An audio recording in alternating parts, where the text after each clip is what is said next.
I'd like to share a few thoughts with some of the elder people who might be watching this.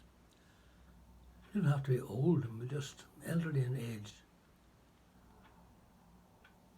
When you get up from an armchair, does it take you 4 or 5 steps before you actually straighten up?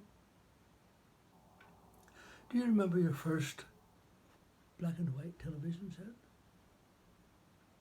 Did you ever have a ration book with D's and E's in it? And for the older men, do you remember the radio, Dick Barton's Special Agent, with his sidekicks Snowy and Jock? If you remember some of these things, it means because you're maybe my age. Not feeling my age, just being my age. Also, whenever you look around you, you see a lot of people you knew, worked with, relations who are not with us anymore. If you're like me, you'll lie in bed at night and say to God, God, why am I still here? That's a good question, because you've had all those things like education, jobs, relationships, partnerships, marriage, children, grandchildren. A lot of those things are not relevant anymore. And you wonder, what next? Well, I reckon that one thing you haven't probably done well enough is to consider God's idea for you. We believe that God has a plan for each one of us, just the way the Bible says Jeremiah had a plan made for him by God before he was even actually born. So, what next? There was a man who used to live near Dubai, Persian Gulf. He and his family, relations all lived around there. But he decided to up stakes and go somewhere else. So he took his family, his possessions, everything, and went north, up the valley of the river Tigris, Euphrates, up into Iraq. And when he got up there a certain distance, he turned left and went west towards the Mediterranean Sea. And when he got near there, he turned left again, heading south.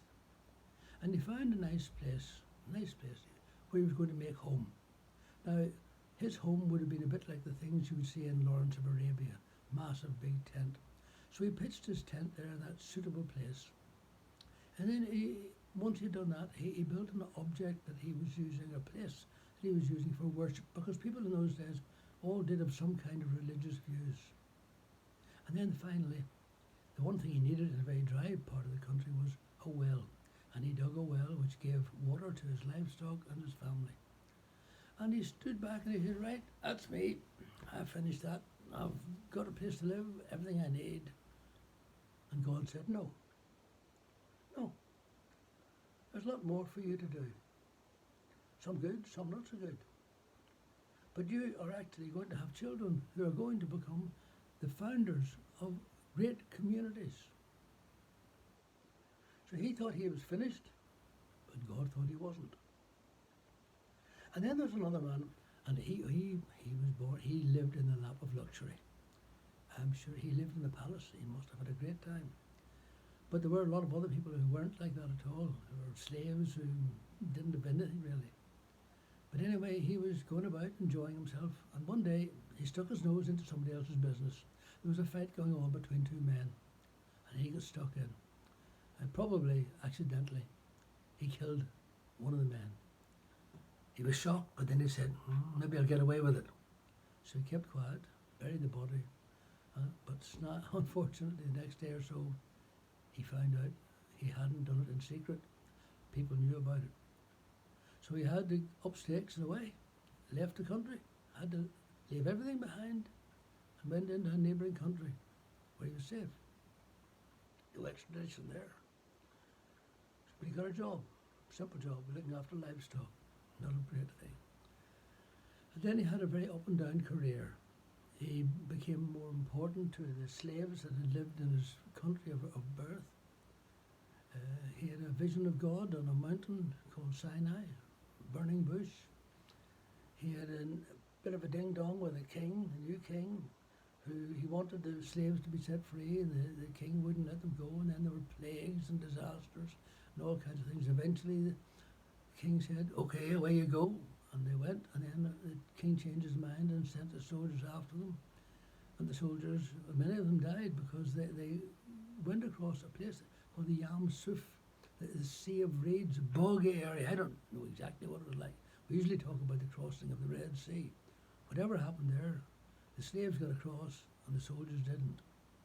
And from then on, this man had an up and down career leading these slaves, heading eventually, their aim was to go to what was called the Promised Land, a land flowing with milk and honey. Milk meant good for livestock, honey meant plenty of natural food.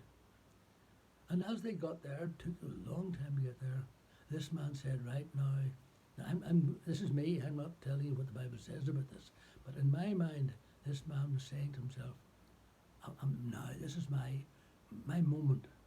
I'm going to lead them across the River Jordan into the Promised Land." And if it was nowadays, it would be news headlines. It'd be on the 6 o'clock news. No, he said, this is my moment. And just as he was nearly there to lead them across into the Promised Land, God said, "No, it's not for you. You've done your bit. Great job, but not it. It's for the next generation to come along and do it." And he had to stand back and leave the work for the next generation. Our plans aren't always God's plans. And then there's another wee man. I call him a wee man because I feel very sorry for him. I can nearly imagine him going to bed in tears every night. He had a good job, very religious job, leader of his community, and he had 2 sons. And like a lot of fathers in our generation, he hoped that his sons would follow him into the business. They came along, trained, brought up well, everything lovely. But whenever they took over, or helped his father take over, they made a mess of it. They were 2 bad fellas. There are words I'm not going to use to describe them, but they were a great disappointment to the father. He had great hopes for them, and then they were bad to the people. They were evil boys, and their morals weren't great either. And the man was distressed. He was a failure as a father. Everybody knew it. "You see your man? His kids were a dead loss." Then one day, a young woman came to him and said, "Listen, I have spoken to God, and I have a son here, and I want him to be brought up the best way he could be brought up. I wonder, can you help me?" And I can imagine the man saying to himself, "Sure, everybody knows I'm a dead loss. I'd bring up anybody." But she insisted. She said, "I want you to do it." And I suppose he said to himself, "Well, I made such a bad job last time. It can't be any worse this time." So he took this young man under his wing. He did whatever he had to do to mentor him, to lead him on. And eventually, from a distressful situation, a failed life, God made him the leader, the teacher of the leader of the community, Samuel, one of the greatest prophets of Israel, one of the great elders, one of the great leaders, one of the great kingmakers. So you never know what God has in plan for you. And what do you say now? Some people get to our age and they say, "Oh, hang up my boots, that's me finished. Nothing to do, nowhere to go, no reason for living. I'll just kick up my heels and go." But that's wrong. God has a plan for you and for me. Now, I can't tell you what that plan is, and I don't tell you how long it's going to last. It could be a week, a year, 5 years, 10 years, 20 years, I don't know. But I believe God has work for you to do.